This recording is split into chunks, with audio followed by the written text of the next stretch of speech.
Scott, you made me a point group coach, and I've had all of these questions that people are asking me.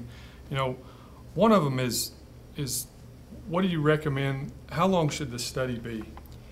Typically, your prayer time and the actual study itself is going to last about 90 minutes.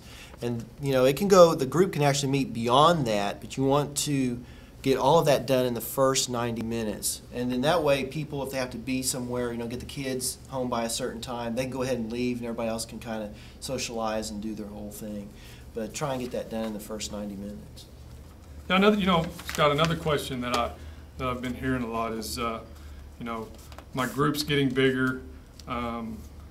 More people are talking. They're getting to know one another better, and the people in my group are really starting to talk a lot. So we're only being able to go through, maybe one or two questions. Is that all right? I mean, some of these workbooks have 6 to 8 questions. Are we expected to go through all those? No. In fact, I would recommend that you only do the top 3 questions or something like that. Just kind of as you review it, just pick out those 3 questions that really, these sound really interesting. I mean, I wouldn't feel compelled to do them all. Okay.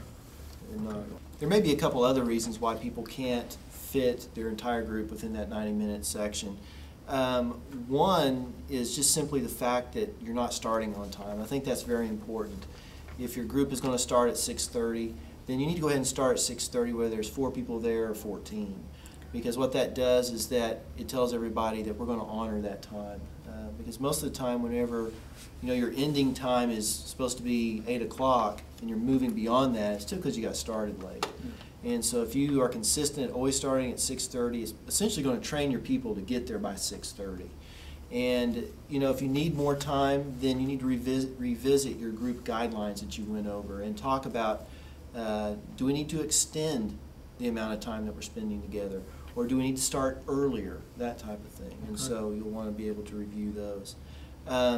Also, the larger your group gets, I think it goes back, because when it becomes larger, honestly, a lot of people don't have time to share, because you've got 5 or 6 different people competing to be heard. Mm-hmm. And so one of the ways that you can really offset that is if you break into subgroups of 3 or 4 people, and then those questions are then discussed within that group. Within the group. Okay. So you stick with the study, but the questions are going all at the same time in subgroups. Right. Okay. Right.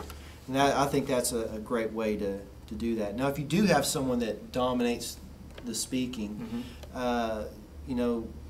You'll want to remind everybody, especially when you go over the guidelines, that you want to leave or give brief answers, and that we don't want people dominating the discussion. So that's always a good way to bring that up.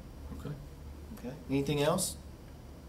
Another wonderful point group tip. That's right. Yeah. Okay. Thanks, guys.